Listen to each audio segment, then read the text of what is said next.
All right, guys, welcome back to the Rick Shiels Golf Show podcast, episode 175. I feel full of beans today, Guy. That's weird. I was literally about to say, from this 10 minutes we've had before the podcast, you are, and I was going to use the word full of beans as well. Yeah, I feel really, really like upbeat, lively, excited. We've got this the start of a week. I feel like a shark. Are you taking performance-enhancing drugs? No. I didn't sound very convincing there, but I'm definitely not. If you've seen any performance from me over the last few months, I am definitely not taking performance-enhancing drugs. Imagine if you took steroids for a year and you start hitting the ball in miles and didn't tell anyone, and Break 75 comes along and Rick's like, why does everyone hit Rick's gone hitting it 410 yards now? There was, however, at the start of this year when I went to Orlando for the PGA show, there was a conversation with the long drive guys about something very exciting coming towards the end of the year, which I've not heard anything more about yet, but that could mean that I've got to gain some distance. And would you go to any lengths to do it? Any lengths to do it. Rick suddenly gets stacked and dead moody. Imagine. I would quite like that. I'd have to walk through the door sideways just because I've become so massive. What would you be like if you were massive? Quite aggressive? No, I'd like to feel I'm going to be like a big, gentle giant. One of those guys that looks intimidating. Was dead sound? Yeah. Yeah, like that touch. Like almost like, oh, he'll look after us. Yeah. Big teddy bear. Anyway, in this week's episode, we've got loads to talk about. There's some serious matters in this podcast. There is. But also, I think it's worth chatting a little bit about. Don't you know where I'm going with this? About golf. That was so weird. I had all these ideas and I thought, right, let's make I think you've got too much beans. I feel like so on it today. Well, we have got a lot to talk about. I said you've got something serious you want to go over shortly. I do. We've had some... two things serious, Two serious things. We've got some great questions from Facebook as well, which are going to kind of... It's almost... lead the podcast. There's been some great little bits that I think are nice talking points. But probably the best place to start, the most fitting place to start was it's a Monday morning for us. It's Tuesday, maybe Wednesday. Listen to this. Yesterday, we saw our friend Tommy Fleetwood very, very nearly win on the PGA Tour. I can't wait for the day he does win on the PGA Tour. And I say does because it will happen. It's a matter of when, not if. 100%. But what an event. I actually sat down on Sunday night and watched a good chunk of the golf. And weirdly, I'm getting into watching golf a lot more than probably ever have. I'll be honest, I didn't watch anything till Sunday evening, till yesterday afternoon. And I think a lot of that to do, again, when I look at the leaderboard and I see, friend of the show, Tommy Fleetwood up there doing really well. I think it's always exciting when Jordan Spieth is up there. 100%. For me, he is one of the most exciting golfers to watch on the planet.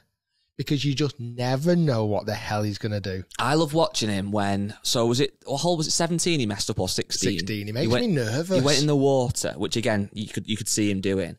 But what I love, and I think everyone should take away from watching Spieth, is when he's made a mistake like that, it's how he grinds to then finish the hole. The fact he made bogey on that hole was incredible. Insane. After going in the water. His bounce back percentage after making a bogey before that hole was 84%. Ridiculous. So 84% of the time when he's made bogey, the next hole he makes birdie or better. You know what he does that I think so many amateur golfers don't do, including myself, and I've always said this to you, my brother's a perfect example of this. If we're playing golf and my brother has got a 8-foot putt for a bogey or double bogey, you'll have a quick look at it, hit it, it may or may not go in. If he's got an 8-foot putt for a birdie, he'll be reading it from behind, walking around the hole, taking his time, and he'll really want to hold the putt. Now, I understand in his mind, I want to make a birdie. Why would you not want to make a birdie? But obviously, every single putt is worth the same. And that's one thing with Spieth you really see. He gives every single shot the care, the attention it deserves. Whereas I know if I was playing a hole and I went in the water, I'd walk down, I'd chuck one down where I think it should be, I'd hit it, I wouldn't really think about it, and come off with a triple bogey. He made bogey, and that obviously saves your shots, doesn't it? Yeah, it almost kept him in the tournament. If he had bounced back and birdied 17 after hitting an amazing approach shot, I think he would have probably gone on and won that tournament. But it wasn't. It was Taylor Moore who won it, and this was a mad start. I was reading. He holed 64 out of 64 putts inside 7 feet. For the whole tournament. Now, I know for some people might think, well, what 7-footer? Think about this. They're putting on greens that are absolutely like glass. that are undulating, the pressure, you've got the crowd watching, people at home watching, you've got players like Jordan Spieth and Tommy Fleetwood and Adam Schenk chasing you down, and he's managed to hold 64 out, 100% of his putts inside 7 feet. It's insane. I think it's a real important stat to remember that. We joked before about just even at the start of this podcast about distance and how you need to almost change you as a person to be able to hit the ball further. Yeah. To hold putts inside 7 feet, you don't need to change anything about yourself, do you really? No. You need to practice and you need to get unbelievably confident from that range. That's the only thing, maybe. It's more a change in a mindset, isn't it? That you don't have to be big and strong necessarily to hold a 7-foot putt, but you need to have that mindset, and like you said, that grind to practice. I think you need to be able to make practice competitive as well and under pressure. Because, you know, any of us can go on a putting green now, chuck a ball down, whack a putt in, 7 foot, yeah, not a problem. But trying to do that over and over again when you've got pressure, when your heart's racing, when you're sweating, when like your hands are shaking, to still be able to hold those putts in those situations is just different level. Yeah, you know what I've noticed? I don't know if you've got the answers to this. Somebody may comment and it might be a really obvious answer. Adam Shank's caddy, his name was Bunker. Is that right? Yeah. Did anyone else? I don't know if Matt, did you watch the golf or not? No, Matt didn't watch it. So obviously, Spieth's caddy, his bib had Spieth on. Yeah. Adam Shank's had Bunker. Well, wasn't one of the days earlier in the week, didn't all the caddy bibs have something different on? I don't know. Yeah, because there was quite a funny one. It must be something I must have missed, but I was dead confused by it, and I'm probably someone will comment now. It'll be a really obvious thing, but I missed that. Caddy bibs at the Valspar. It was something along the lines of one of the days they had different names on the bibs. Right. Yeah. They, honestly, so for example, Max McGreevy, okay, his caddy had Mr. 89 on his bib. Right. Because Max, the week before, actually shot 89 at Sawgrass. Oh, wow. I'm trying to look at some other ones. Let me see if I've got some here. With a quick Google. Let's see what comes up. I thought you were a Bing guy. I do. I'm a Bing or Bing. Ash Jeeves. Do you reckon people that use Bing have iron head covers? I believe so. I'd like to believe so. Yeah, so basically, on one of the days, it's an opportunity for the players to roast their caddy. The caddy to roast the players, do you mean? No. Tour Pros absolutely roasted himself. No, it's Tour Pros to roast the caddies, but he did roast himself in that situation. Wow. Nice. So yeah, that was quite a fun little thing. Sorry, go on. Sorry. I was going to say, do you want to come on to your kind of important warning announcement now? No, let's come on to that next. Okay. The other golf that was taking place, which genuinely, and I am not exaggerating this now, I honestly didn't know until Phil Mickelson went live on the last green. LIV. But LIV, you didn't know it was on? Again, I don't know what world I'm kind of living in at the moment. I just feel like these tournaments are almost, I don't know what it is, almost catching me out. But sounds obvious. You follow LIV on Instagram and stuff, and you still do I? Maybe I don't. If I'm guessing if you did, but I follow a lot of the players still. Yeah. I feel like sometimes I'm not sure if maybe so. In retrospect, I did see players like Poulter and Henrik Stenson or Lee Westwood posting about Majestics. I saw that type of hype, but maybe I didn't connect it to an actual tournament that's taking place. Feels like the teams are being more proactive and promoting themselves as teams, but I'm losing the actual tournament side of things a little bit. Right. Danny Lee won. Yep. After using... It was a 4-man playoff or something. And I was very impressed. He putted off the green on the last hole to win the match. Wow. He held it. To win $4 million. That's insane. Well, the PJ Tour was 1.5 that Taylor Moore won. But was the week before TPC Tourgrass not like 3.5 million? That was silly. But yeah, I don't know what it is. I'm not bad-mouthing or anything. I just didn't feel like I knew a lot about it this week. I think maybe I do need to follow. I don't follow LIV at the moment. Maybe I actually need to follow him because I just feel like I'm not seeing a lot about it at the moment. Yeah, I know what you mean. I think the fact it's obviously not on TV for us in the UK, it's on the app. So on the app, the app's actually been refreshed. It's a little bit better now. It's got the actual leaderboard on there straight away when you go on it. But yeah, I mean, I kind of feel a bit like a broken record when we talk about LIV, the fact that, you know, we're not as into it. And, you know, I'm sure there is people out there that love it and comment on our videos saying, oh, you're hating LIV. But it's just like you said, it's hard to really, I don't know. And again, I've said this several times now. Obviously, Tommy Fleetwood didn't win on the PGA Tour, but if he had, she was very close to doing so. And obviously, we believe he will. It's that thing of, oh my God, he's won a PGA Tour event. It's like it almost like solidifies your career, doesn't it? Whereas at the moment, winning on LIV, does it make me see Danny Lee in a different light? Not at all. Whether it will do in the future. Well, maybe, and that's the thing. When the events get a bit of history. But you know what I'm going to do? Next event, I'm going to actually try and watch as much as I can. Well, when is the actual next event? I'm going to put it in my calendar. Well, it's not obvious. Is there even going to be another one before the Masters? I don't know. I've literally got it up now in front of me. So, there is. Where, when, why? Okay, interesting one, and it'll be a time zone you like. Okay, and I like Orlando. Oh, I do like an Orlando time zone. And it's Orange County National. Oh yeah, which is a bizarre place for a tournament. I've played both golf courses there, and no, I love the place. No disrespect to the place, but it doesn't feel like it's a tournament-worthy venue.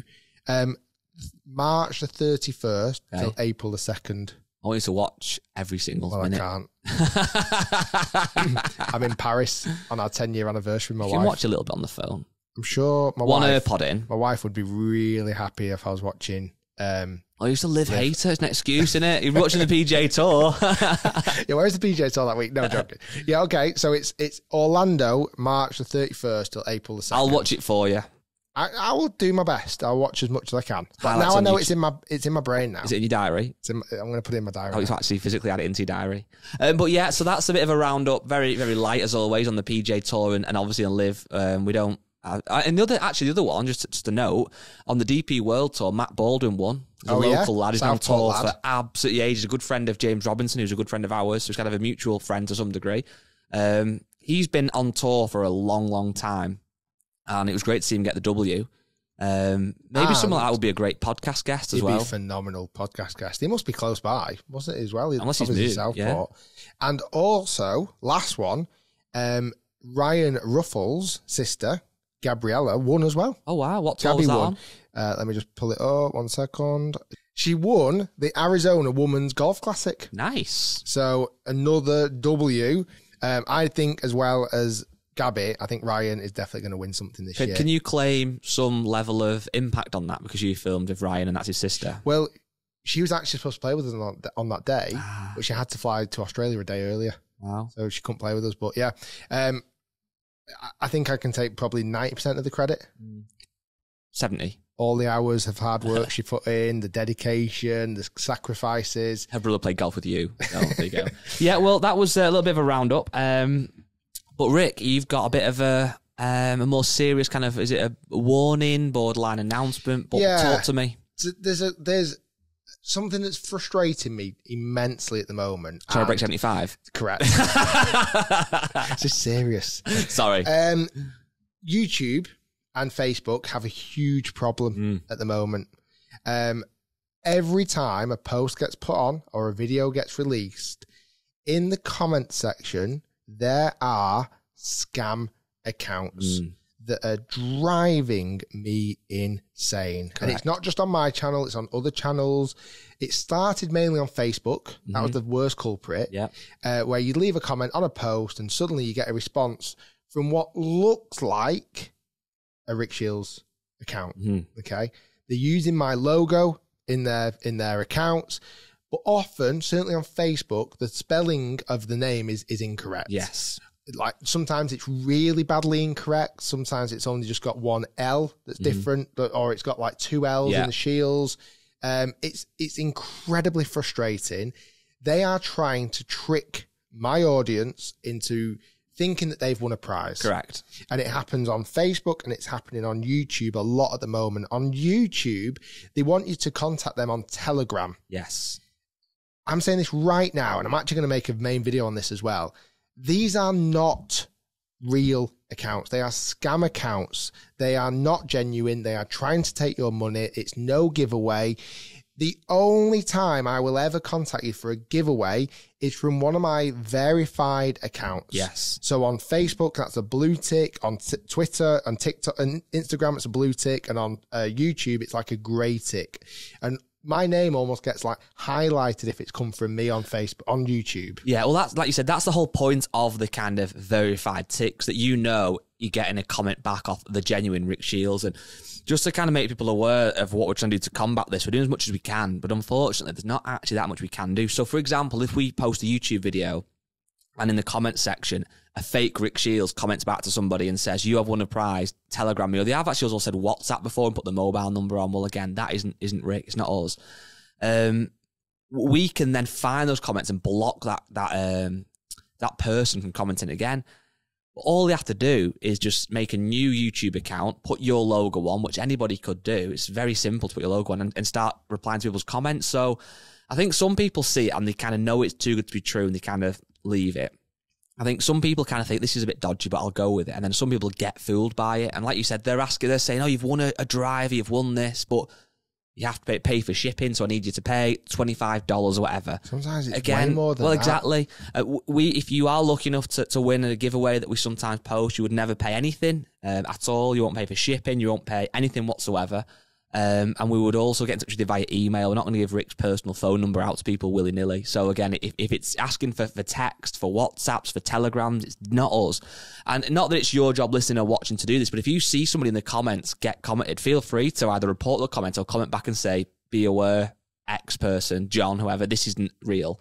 But we are doing what we can. We have spoken about this a few times, but it's really getting serious now to the point where I've got people messaging me with pictures of WhatsApp, and they're actually sending pictures of me to my fans to say, "Oh yeah, no, it is definitely." Yeah, it's a selfie of Rick. Look, it's me. What's even worse is the video I showed you the other day. That was crazy. They're actually now starting to use AI on these photos to make it look like I'm talking. Insert here.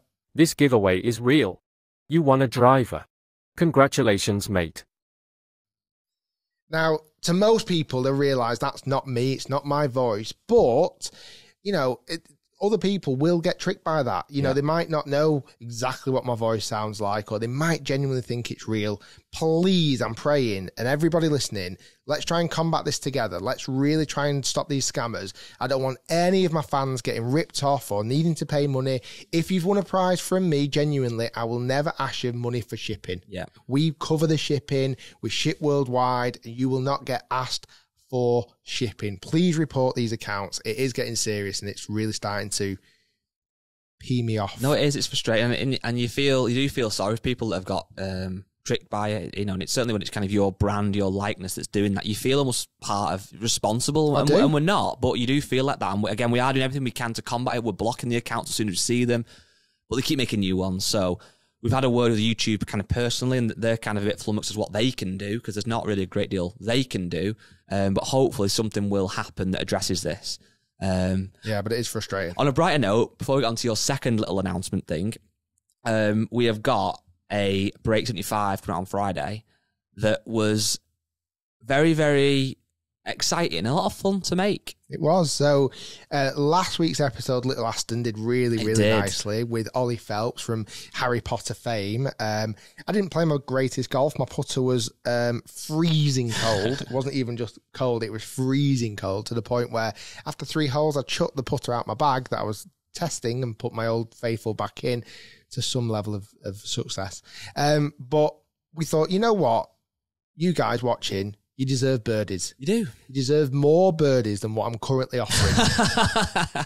So we decided to try a new format, and we've not really got a title for this, have we? Well, it's like a break 65. 2-man scramble, break 65. So it's me and Guy playing scramble, okay, around one of the hardest golf courses here in the UK. A golf course that has battered me, beaten me, shown me love and affection, but also slapped me around the face. JCB Golf and Country Club. I think together as a scramble team, we could make a decent living on the Challenge Tour. I think we'd make one cut on the Challenge Tour. It was so much fun. Obviously, for that, I'm guessing 99% of people listening know what Texas Scramble is. But if you don't know, you both hit a tee shot, you pick the best one. then you play from that place, you both hit a shot, you pick the best one. So in theory, you've got 2 attempts at every single shot. And I feel like Americans just call it a scramble. Yeah, we call it Texas Scramble, I feel don't like we added the Texas. But the beauty of it is like I said, if you've got a 6-foot putt for a birdie and I miss it, then there's a good chance that Rick may follow me and hole it, or potentially doesn't. But what's weird about it and why it's quite fun to play is, if I hit a bad shot and then you hit a good one, it's like you've saved me, like bit of a fist pump, well in, mate, or vice versa. But also, sometimes you get to a tough hole and you may hit a bad shot, and then there's no guarantee I'm then going to suddenly hit a good shot. It actually puts a lot of pressure on you. And there's a few times we've played where we've done another video, which will come in a couple of weeks, but we've both hit good shots in the same place. And it's almost like, it feels like a waste. But we've also had times where we've both hit bad shots. We have indeed. And there have also been times where one of us hits a bad shot, one of us saved each other, which is really good. But yeah, it was exciting. We did play pretty nicely. The score was pretty good. That video will be coming out on Friday. It's a nice change. Expect much more birdie sauce. In fact, I even think there's a birdie cannon. There is. There's a birdie sauce gun coming soon. You'll see it. So yeah, that was really exciting. We've also got a few more videos coming out very, very soon. Should we go announcement? Yeah. So this isn't your big one, by the way. I was going to just say this. So the big announcement, the one that I really, bigged up a couple of weeks ago, that is coming soon. We hope and pray next week. Okay? We hope and pray. However, this still is pretty incredible. This year, I'm going to do it. Hi, my name's Rick. And this year, I'm attempting to run the London Marathon. Wow. Yep. I like the word attempting. I've started to put that word in. Yeah, okay. So I am running the London Marathon on April the 23rd, Sunday, April the 23rd. If you are in London and want to support me and push me on, give you a little whack, please do come and support. Now, this is, the story behind this is fascinating. I'm actually running for a charity called It's Never You. And the person who set that charity up is called Kerry. He's actually owns the Shire golf course down in London. And it's a real heart-warming and very emotional and sad reason why he set the charity up.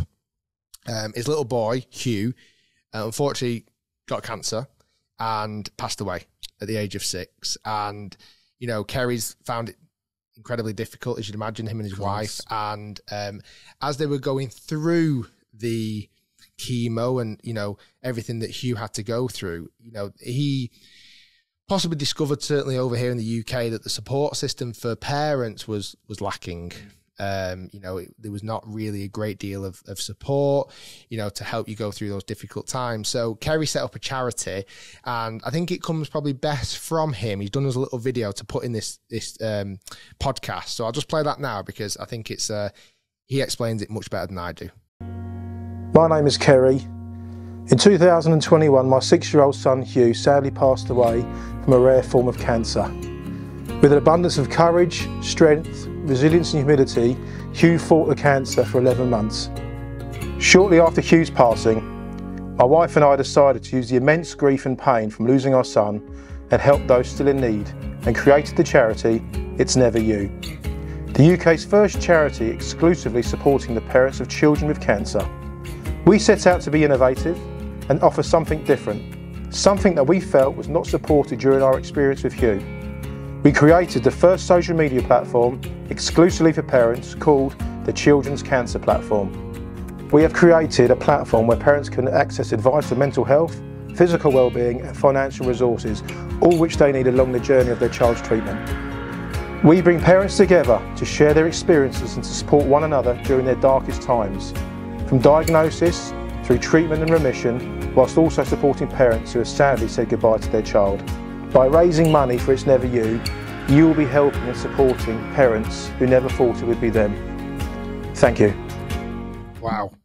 I think just the tagline, It's Never You, like you never think it's going to happen to you, do you? So, when I was in London last year, I was at the Shire doing with the Random Golf Club Eric Anders Lang event, and I got chatting to Kerry, and I said, it was just before I was doing the walk across Scotland, and he said, have you ever done a marathon? I said, no, I've not. He said, would you ever want to do one? I went, yeah, of course I do. I'd love to do a marathon. He said, well, we've got places. Would you like to run for It's Never You? So I said yes. To some degree, I'm worried now and scared about doing it. But after seeing that, Kerry's doing it as well. And there's a few of us that Kerry's managed to get involved in this. I've set up a Just Giving page. I'll put a link in the podcast. It's Just Giving. I think it's, let me just pull it up. It's justgiving.com/Rick-Shiels-marathon. So if you can donate, it'd be really appreciated. But yeah, it's super sad. I mean, God forbid, you know, your child becomes ill, poorly, you know, never mind, you know, losing someone at only 6. So I'm running for Hugh. I'm going to push my boundaries. I've trained to some degree so far, but I really need to start increasing the training considering the run is 5 weeks away. Yeah, good luck. I'm sure it will be a great experience, and I can't imagine. I like to do a few 5Ks a week, but running a marathon's different level. But I'm sure the support will get you through it. What? I thought a marathon was 5K. No, it's 5K 8 times, mate. I'll be fine. Yeah, I'm sure you'll. Yeah, so if you can donate, I'd really appreciate it. And like you know what I think you should say going forward? Sorry, come on, I just cut you off. But don't say I'm running the London Marathon, I'm doing the London Marathon. And if you walk, it's like, oh yeah, I walked a bit of it. So what? I still did it. What do you think my goal should be? When I first said I'd do it, my goal was under 4 hours. I think, you are actually quite a strong runner. I think now it's not as... No, you are a strong runner. When you're into your running, we did that 10K together at St Andrews, and we did it at the same time, but I felt like I was suffering more than you were. But that was when you were doing a lot of running. I think if you had fully trained, 100% that you could do it under 4 hours. But to be fair, we've had so much going on. It's hard. You've got 3 kids at home. It's hard to find time to get out and do a 5K, never mind train for a marathon. So in reality, I think if you could do it sub 5, that would be, because you are probably going to walk a little bit. That's just to be expected. But I don't think it really matters. I think the whole point of this is you're doing it for a great charity. You are using your platform to raise money and to raise awareness. The timing is irrelevant. You know, do another one in another year or 2 for time if you want. It's not about time. It's about using your platform. So I shouldn't go and try and set a world record this time. You could set a world record for YouTube creators with more than 2 million subscribers in the London Marathon. Slowest time. I'll tell you what, there'll be no. I'll tell you this for a fact. There'll be nobody else who beats you in the London Marathon who makes golf content and has a YouTube gold plaque. Has more subscribers. Yeah, you'll win that. Great. But no. So we have had a lot of great questions in this week. We used our Facebook group to get some questions. We often do. If you're not a member of the Facebook group, then take a look in the mirror. I'll tell you why you should be a member of the Facebook group. Yeah. An extra perk. The scammers don't get in the Facebook group. Scammers they're not in. Do they? No. We have never had a scam comment on Facebook. No. In the group. No, we've not. So get involved in the group. Follow Rick Shiels podcast. You've got to submit your application. Yeah. You've got to turn up in a shirt and tie for a formal interview with me and Guy. Yeah. We ask you 17 hard-hitting questions. Yeah. And if you answer them correctly, and there are correct answers, correct, then you're allowed in. Only one member so far. My dad. But no, we've got a great bunch of people. There's a mixture of all sorts of abilities. And one thing I love as well is people using it to talk about the podcast, because that's what it's there for. But also talking about their own achievements as well. We get a lot of people posting the first hole in one. But probably even more than that, what I love is when people like break 90 for the first time, they put a picture of the scorecard in, and they actually get the most likes, those kind of things. It's great to see the kind of support. And it's class that you can imagine someone is on the 18th, they've just sunk a putt to break 90, and one of the first things they're thinking, I'm going to put that in the group. That's quite cool. Yeah, really cool. But yeah, I've got a few different questions, and then we're going to come on to one of the bigger topics that probably this podcast has actually been titled as. But firstly, from Reese Beresford, it's a good question, this. If YouTube was out when you both first started golf, it's like 97, 98 era, and a pro was doing tutorials, who would you like it to be, excluding Tiger Woods? So young Rick Shiels, it's 1998, YouTube's invented. All the big golfers are doing tips. You see Bryson in a bit now, etc. Yeah. Who would be the one person, bar Tiger, you'd be like, I would love to have watched them? It's a great question. Because it varies, doesn't it? I'd quite like to hear different opinions on different aspects of the game. Okay. For example, like How to Scramble by Jordan Spieth. Yeah. But what about, I'm speaking about the 97, 98. Oh, right, in that era. Okay. Who would I have liked to have seen then? Thing is, it was only ever Tiger, wasn't it, really, for me then? I'd find that hard to answer. Yeah. Because when I think of golfers of that era, I slip into thinking of Sir Nick Faldo, Greg Norman, that kind of era of player. Yeah. You know, I think I would have really liked a little slightly bit after 98, but like Justin Rose. Yeah. Because he was young. I thought he was really, really cool. He would have been someone I'd have been like idolising. I also like Sergio as well. I was a big Sergio fan. I'd say he would have been good because I think he would have presented it in quite a chilled way. Ernie Els. Yeah. Retief Goosen. David Duval. Yeah, there's a lot of guys out there that it's hard, like you say, because it was such a Tiger era for us. I literally, whenever I think of those dates, I literally only ever think of Tiger. You know what though? I do think Faldo would be good. Yeah, he started doing some tips. Yeah, that's what I mean. He on would YouTube. have been good. Yes. Well, apparently, so Sir Nick Faldo's got a new YouTube channel out, and he's done a few episodes so far. He's done a round table podcast so far, including guests like, you might have heard of him, Jack Nicklaus. Yep, I know him. Did he win once on the Corn Ferry Tour? I think he's won a few times. So he did a round table with Jack Nicklaus, which is over an hour long. I've watched most of it. I've not watched it all yet, but it's very, very good. He's done 18 holes, or he's named it 18 holes with Nick. I don't think it's quite full 18 holes, with actor Chris Pratt and also cricketer Kevin Peterson. He's got a really like high caliber of guest, hasn't he? Until next week. So next week's episode, I believe, is the Rick Shiels episode. How have you blagged that? I'll plug everything. To be in the same podcast series as Jack Nicklaus. So I'll tell you what happened. So this happened in December when we went over to America in December. This was one of the main reasons, actually, kind of why we went. Even though we ended up filming with Ricky Fowler at Medalist and filming at loads of other places like the Floridian and having lessons off Brad Faxon and Claude Hardman. One of the main reasons was this day with Sir Nick Faldo. So I went down to Jupiter Hills Golf Club. It was a really, really hot day, like stupidly hot day. And we filmed an episode out on the golf course, and Sir Nick Faldo, really, it was a full table turn. He was asking me questions. You know what? He was interviewing me. You know what's mad, right? So I've worked for you now for just over 5.5 years. And in that time, a lot has changed. The numbers of subscribers, thankfully, have rocketed, and the views and lots of things. As we could go and name a million things.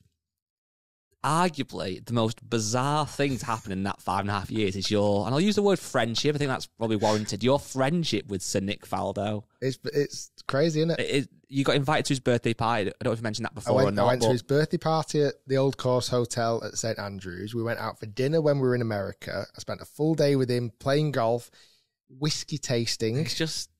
And then also sat down and did a full podcast with him where I was his guest. He was the host and I was his guest, and it was fascinating. So that very day, so I sat in that chair in this lovely leather seat, and it was like a house that had got rented on. It was one of the Trump's golf courses, and it was lovely. The guys were all, the guys who were filming it, we got a really good shoot, and everything was done, and it was like, well done, Rick, thanks so much. Okay, so I just asked the question, so who have you got in next? And they went, well, tomorrow, in that very seat that you've been sat in today, Jack Nicklaus is going to be sat. And I'm like, what? It's ridiculous. So they've actually tweaked the order a little bit. Unsurprisingly, they've gone with Jack Nicklaus first. Doesn't surprise me. So yeah, believe it or not, I am on next week's show. Another weird thing that you're on, well, not weird thing, but another thing I just thought I'd mention we've not done so far. If you're in the UK and you're a fan of Golf Monthly magazine, the May issue, which I believe comes out in April, because normally I can month ahead, on the front cover, it's only bloody Rick Shiels. It's only your boy. It's only Rick Shiels, with actually, again, a really cool kind of in-depth interview with yourself. And there's also like a coaching guide that you've done, a 30-minute range session guide. So if you are heading to your local Tesco, your Morrison's, you're going for a couple of eggs. You're going for 6 eggs. You're going on a plane Start again. Right, you're going into Tesco. Right, you're going into Tesco. What's on you got 5 things on your list. What's on your list? Your wife sent you to Tesco. What are you getting? Always milk. Yeah. Like constantly we buy milk. It's semi-skimmed? We get both because of the kids have full fat and you're a semi guy? We have semi-skimmed. Always need bread. Yep. So fruit loaf, bagels, wraps. Yeah. Okay, it's like a bloody bakery. No actual normal bread then as well. Oh, some more normal bread as well. We put that you in the got orange freezer. Warburtons or? No, like the seeded batch. Oh, nice, healthy. So yeah, bread, so we do milk, that. Eggs always needed. Yogurts always needed, and then always needed is the latest copy of Golf Monthly magazine. Claire says every single time. Yeah. She says, make sure you get Golf Monthly. So you walk in, you've got an AirPod in because you've gone to Claire. I'm going to Sainsbury's for half an hour and get the things we need. My Sainsbury's trips are so long. And it's very close to your house, so it shouldn't be. So I literally drive there. I take ages to drive there. Once I arrive, I sit in my car and have a good 15... That thumb. It's funny because there's people sat here going, why is that car steamed up? And why is that guy viciously moving his right arm? What's going on in that car? And just your scroll, bang, bang, bang, bang, bang. I am thumbing my phone constantly, scrolling. You are actually the Northwest champion of thumb wars, and there's no training behind that. It's just his phone screen. So I have a nice scroll, sit in the car, nice and warm, nice and toasty. I look out and go, can I be asked to going in the shop? And I go, go on, I have to. So I go in the shop, and you're right, I have an AirPod in, so I'm listening then to something. AirPod, standard. My phone is still on fire because I'm listening to something or watching something. Always work. It's a workhorse, that phone. This is something I always do, okay? Yep. Regardless of the shop. Okay. The first thing I do is I go basketless. Wow. Nothing. You're a juggler. I always Regret get stitched up. Yeah. Always, right? So there's one thing I know about Rick Shiels, you don't learn lessons, do you? No. So by the time, I think enough people have watched my golf to know that as well. By the time I have now my arms are full and I'm literally dropping off, I get to one of the tills and put it in a basket. Yeah. You know, the baskets that are normally below the tills, because that's what people have normally used. Put them in there and I'm thinking, even that's bloody heavy, right? Sometimes I need to get a trolley, but you're not a trolley guy. You've got to pay £1. Yeah, you're not a trolley guy. I don't have You don't pounds have a on pound me. on you. Apple Pay or nothing.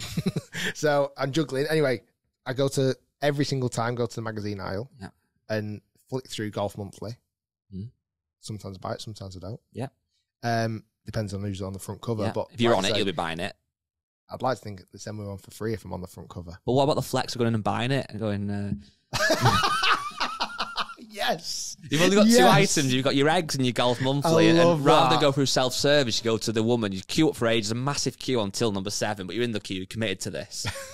I don't want to do self-checkout. Of course you don't. You want to get the clout. Yes. So you stands the eggs and you go, excuse me, is this, how much is this magazine? It's £3.70, it says in the front. Oh, sorry. Oh, yeah, because I'm looking at that now. I can't quite see. It's quite small, right? But does that look normal to you, love? Wait a minute, is that you on the front cover? Oh, sorry. Yeah, it is. Sorry. Oh, no. Sorry. Oh, is that a Sharpie pen? Oh, you want me to sign a copy for you? Not a problem. Who should I make it out to? I don't want a copy. That's called vandalism. Yeah. You know what I'd always love to do? Do you ever see like when authors have made a book or they've done like a celebrity's done like an autobiography? Yeah. And they'll go into like a Waterstones and go and sign a few copies. Yes. Why don't I go and do that? Because I think you're right. I think going into a Bolton supermarket might get you kicked out. What if I got all a stack of Golf Monthlies and just signed on the front of it? Or that would actually be quite good. I think we should actually do that. And then security stop me and go, "You all right, pal? What are you doing there, lad?" Well, anyway, Golf Monthly's out soon, I believe. I don't know the exact date. We may put it in the comments if we find out. But go and buy one. Send us a picture. Will know.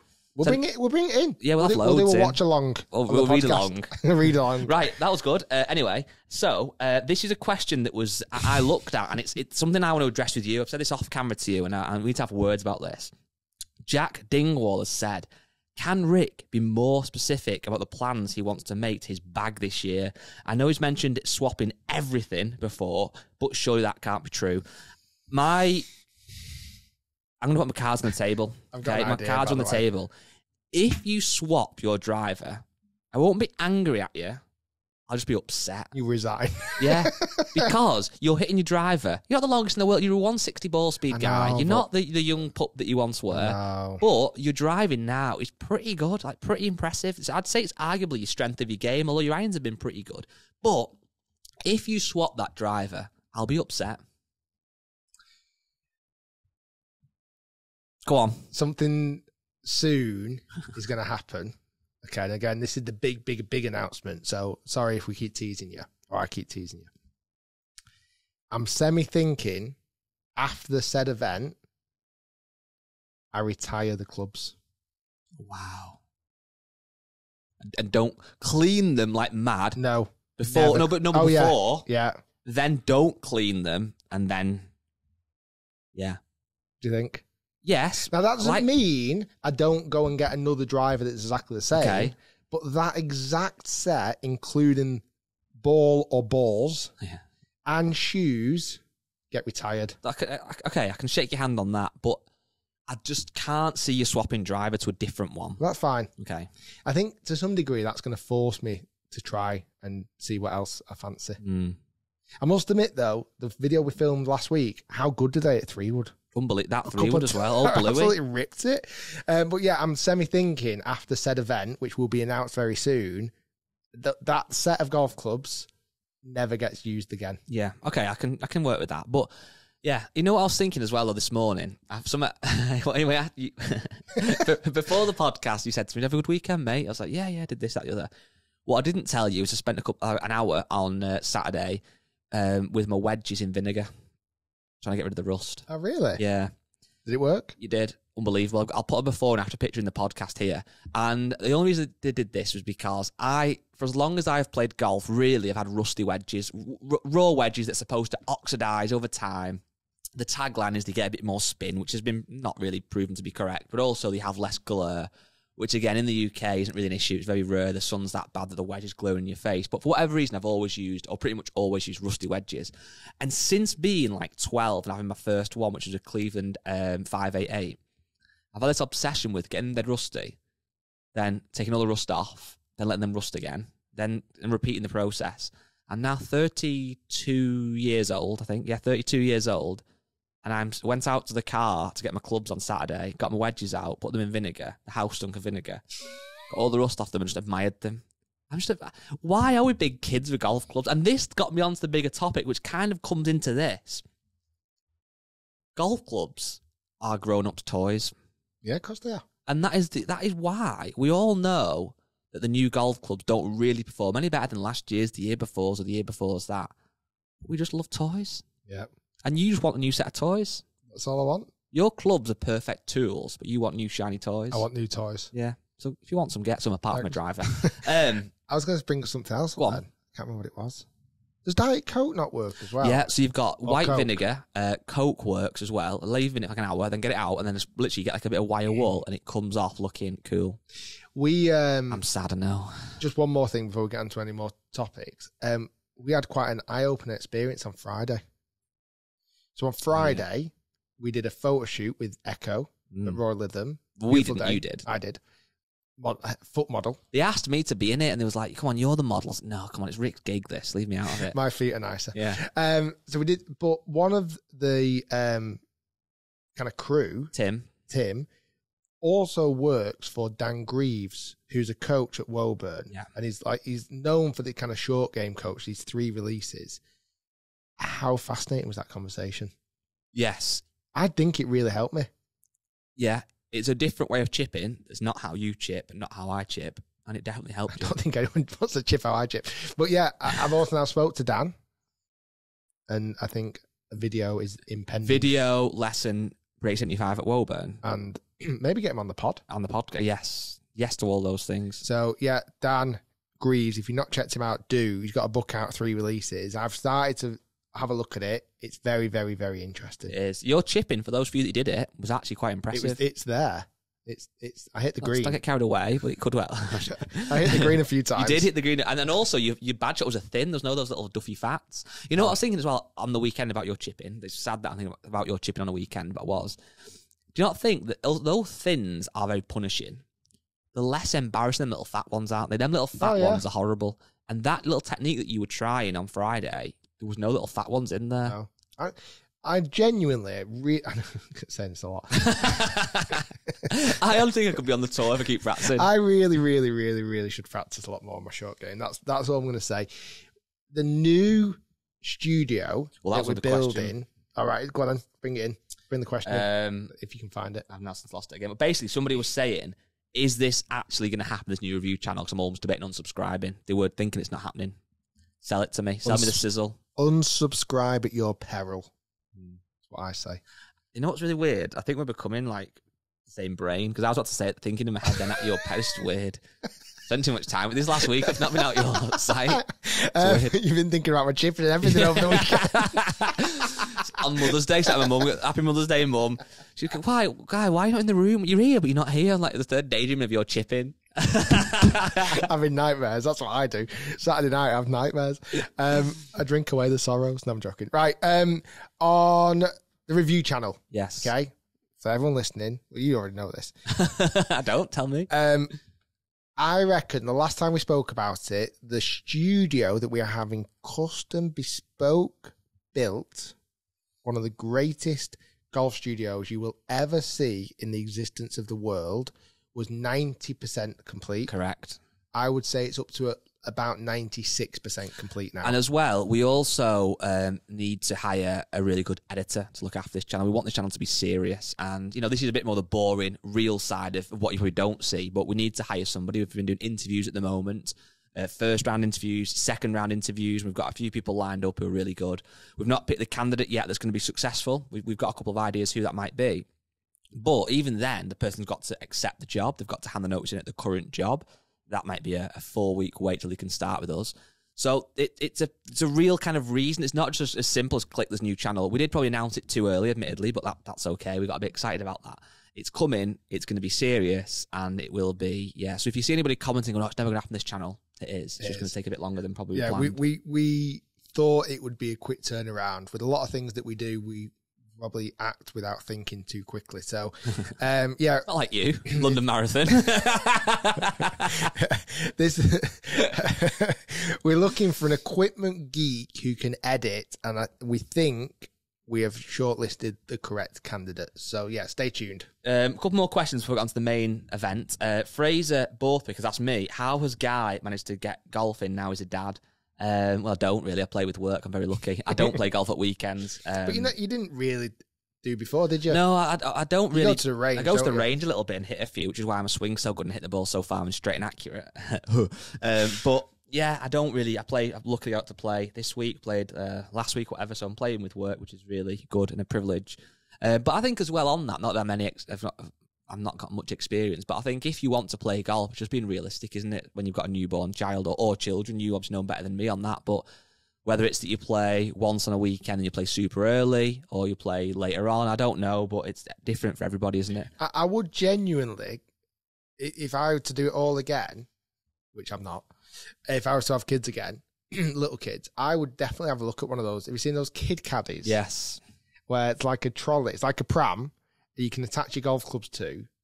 I would 100% get one of them. That could work for 9 holes after work. That's what I mean. Yeah. I think a little, oh yeah, love, I'll take the baby out for a little walk. Yeah. Even if you went 6 o'clock in the morning, 7 o'clock in the morning, yeah, do a little 6-holer. It's an option. Kids happy, wife gets a bit of rest, you get to play a bit of golf. Changing nappies on the 7th green. Ideal. Daniel, this is a serious one this week, so I can just have your attention. Yeah. Daniel Mackey has said, who'd win in a fight, a gorilla or a shark? Depends on terrain. I'm a huge shark fan. Okay, so I find myself watching an obscene Jaws every night. Obscene amount of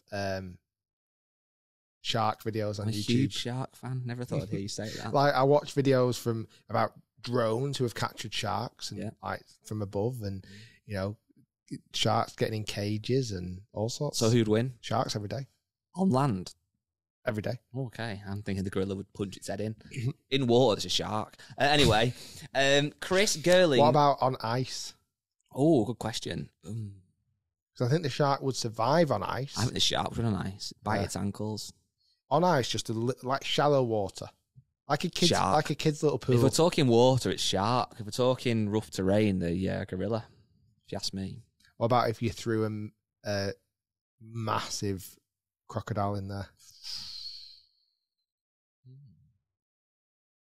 And a lion. Lion.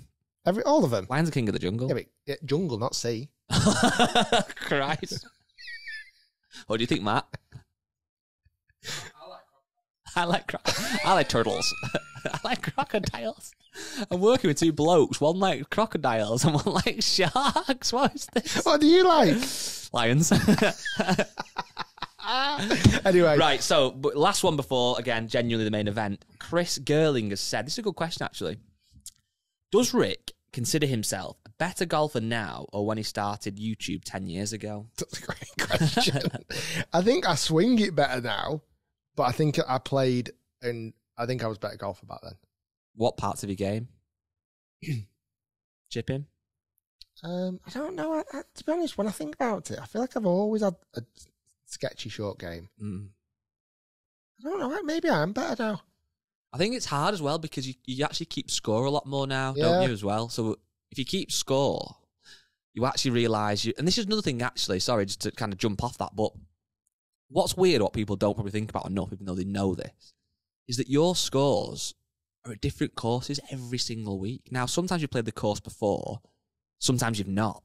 It's very hard to go from course to course to course and actually shoot decent scores. I definitely found a big difference. No excuses here, but like Little Aston last week when I played it, it was in Birmingham, and it was like hardly any time since I got back from like America and playing on like sawgrass and things. And no joke, going from like sawgrass greens a couple of weeks before tournament to like Little Aston in the winter, different. It's very difficult to adjust. And maybe I don't give myself enough time to adjust or enough practice time before I even play. You know what we should adjust. do as well more with Not Going to Break 75s, I think, is actually talk about the course, like rating and all that kind of slope and stuff, because it's something we don't mention. It's like you're going to trying to break 75 at a par 72 that's fairly easy-ish, maybe 1 week, and the next week you go and play in one where Tour Pros are shooting 80. We probably should leverage that a bit more. That's what I mean. I think if... Go on, sorry. It's like Bay Hill and Sawgrass. They were probably ones that I think viewers watched and went, oh God, right, that's the score that Rick's shooting compared to like the pros off. Like there's a level of like, oh crap, yeah, that is hard. Like Bay Hill was honestly so hard, and like, you know, it's one of the hardest golf courses I've ever played in my life. But when you look at it on video, it doesn't look that hard. Well, yeah, certainly when you're watching tour pros who are hitting good shots. But it's like when at my golf club, or my old golf club probably now, I should say, I'm not rejoining, but there's guys there that are scratch handicappers and good players at the club, and they can literally shoot a couple under par and stuff in tournaments and win club championships or whatever. And they go to other local kind of little tournaments at other courses down the road and don't break 80 sometimes. And I've done that myself as well. It's like, it's one thing being a member of a club and having a handicap. It's how you can travel with that handicap. And I definitely remember when I was trying to qualify for the Open a few years ago and I was playing a lot and certainly playing a lot of competition golf. I think that was when I was most confident in my game. When my score, I shot a few really good under par rounds. My bad rounds were like high 70s. Yeah. Like they were my bad rounds. Where now kind of my spectrum is probably a bit wider. But if you remember like the Mia, for example, where you used to work many moons ago, and you actually played weekend comps, I think you'd still have an 80 in you, potentially on a bad day. We'd also have quite a few under pars. I see you going 3-4 under par occasionally. So, like, your actual handicap, I know it's different with the WHS, it's a bit different. But if we're talking old money, because that's what I kind of still work in, you'd be like, at the Mia comfortably a scratch golfer, I would say, because those good rounds would bring you down, and the bad ones would only put you up. If anything, I think just with the with the old handicap money system, I was going to say the new one, it'd be like plus 1 or 2. I think because I can shoot under par, but that's at a golf club, you know well. I'm playing all the time. Exactly. So anyway, so this is the big question we've got for today, and the reason I'm asking this is because actually it's very timely, this question. So it's from Alex Belanga, I think his surname is. I might have butchered that, but let's just say Alex for now. He said, will we see matches between golf YouTubers anytime soon? Rick versus Fat Perez? Or is there a big event in the works? So just before you answer that, Rick, like you have a little think about that. If you don't know who Fat Perez is, lots of you watching and listening will. Some of you in the UK may not do yet, and yet probably being the key word, because Fat Perez is on a YouTube channel called Bob Does Sport, who you have met, even a podcast with. He's not done a proper collab again yet. Fat Perez is a bit of a larger guy, hence the name Fat Perez. There's a bit of a look of Pat Perez, so it's obviously a name that's come from that. Play on words. He's a good golfer. He's a very good golfer. He is a lot better than probably people would think looking at him, which is fair to say, I believe. I think he said that as well. So Bob Does Sports, the channel's massively on the up, growing. Views are massive, subscribers are on the up. It's a good channel, very different to what we do, but it's nice. It's Why would you word it a bit more irreverent, would you say? Yeah, for me, I've always, over the 11 years now doing YouTube, I've always kept my finger on the pulse, as you have when you joined the team, like of channels, YouTube channels, like, you know, ones that you might see as competition, others that you might go, oh God, I love what they're doing.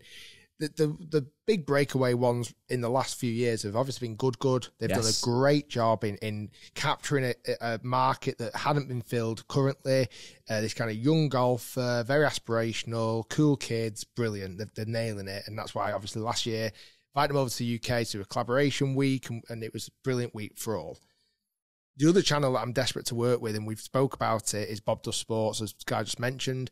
They're, again, filling a void in YouTube space where it's like, it's a bit more lad culture. A bit more kind of beer on the golf course culture. Beer on the golf course, comedy. It's not particularly about the golf.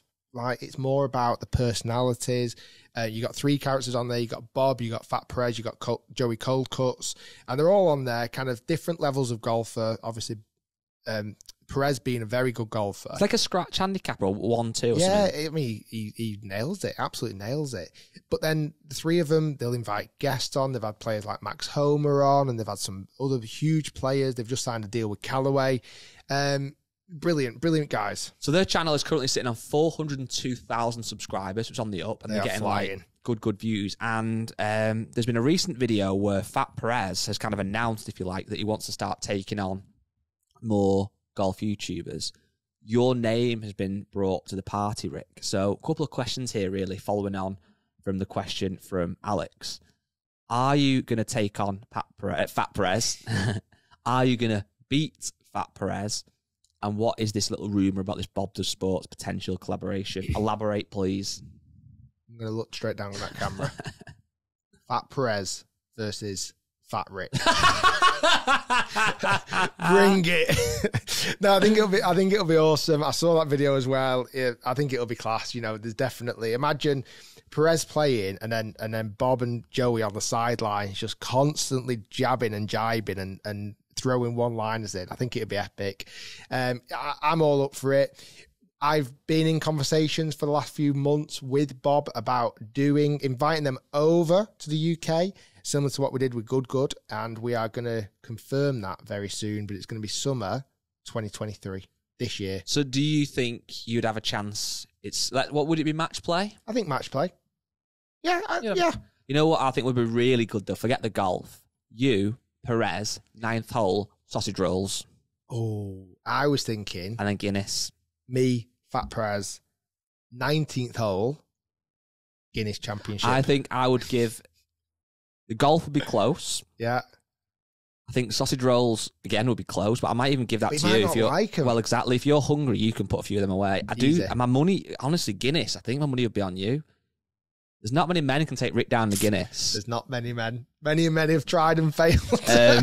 But beyond that then, so that's obviously a potential collaboration that will hopefully will make work, and I think that will blow up.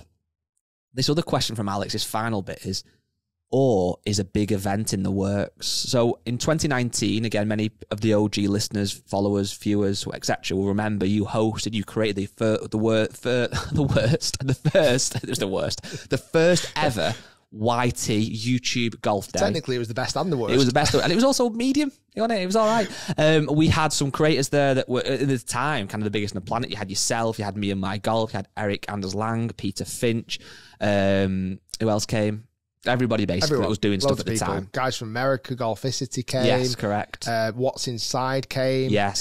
Who were a YouTube channel, not in golf, but Dan and Lincoln came over. We'll put a bit of kind of B-roll over this if you're watching the video. We had Paul Sturges, the world's tallest man. Yes. Europe's tallest man, world's tallest golf mates. You had loads of channels there. Carly Booth, Brian McFadden, the list goes on.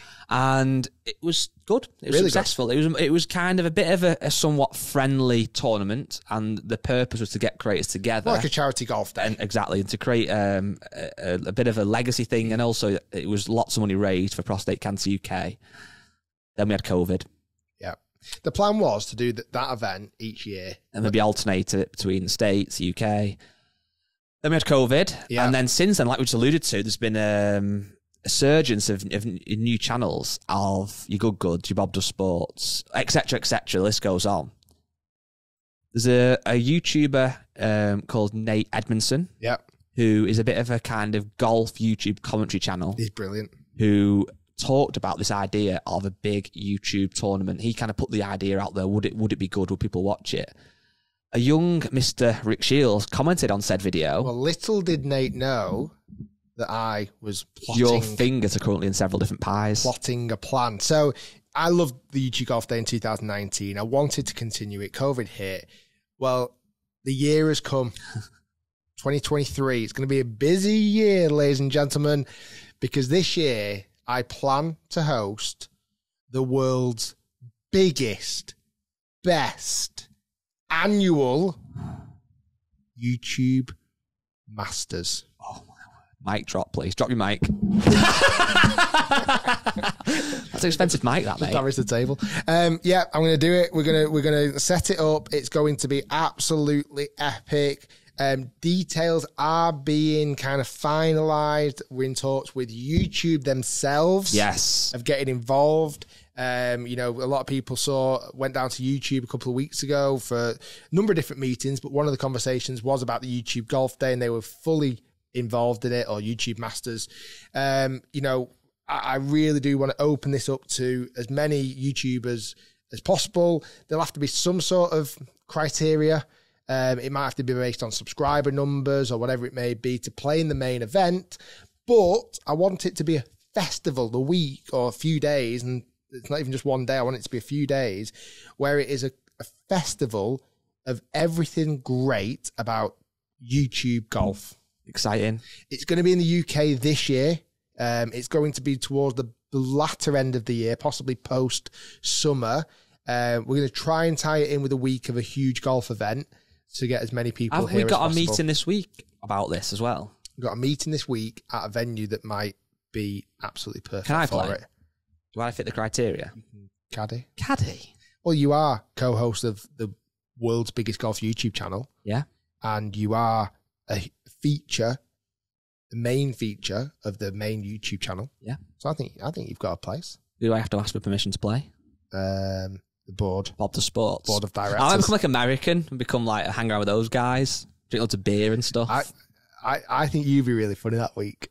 I would. I'd have different at vibes. So like if I was with the American guys, hats on backwards, drinking Corona. So fingers crossed. I've already spoke to Good. I've put it on their radar. I've already spoke to Bob the Sports, put it on their radar.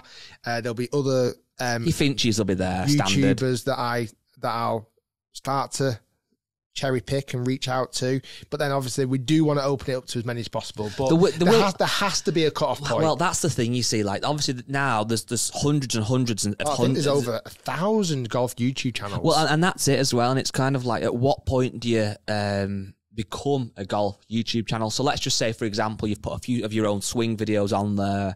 You've done a few shorts, and all of a sudden you've got 400 subscribers. Then you've put content on YouTube. You couldn't really expect in that instance to play in the YouTube Masters. So it might well have to come down, like you said, to subscriber numbers. And the thing is now there's that many channels with like 100,000 plus. The cutoff actually might be quite high. But again, I still see this opportunity where to have other creators potentially come down and involve and caddy. Oh, yeah. And or great content. Spectate or whatever it may be. It is going to be open to all as much as we can, but there has to be a cut-off of how many people can actually play golf. Are you seeing this then being an actual, as a stroke play, scratch champions? I see there being 3 days, and over the 3 days, it'll be 3 different formats. So I definitely think the answer the answer to the question of who is the best golfer on YouTube needs to be answered. Who's your money on now? We've got 5 seconds. Oh God. Luke. Kwan. Yeah. Yeah, probably. I'll tell you what'll be interesting though. Getting the good lads. Yeah. Getting Grant. Micah. Getting Micah. They're all invited. Everyone's listen, it'll be interesting. The other plan as well, and this is the more ambitious plan. These are the details we're really trying to get involved in at the moment, and this is exciting for a lot of you watching. We want to live stream it.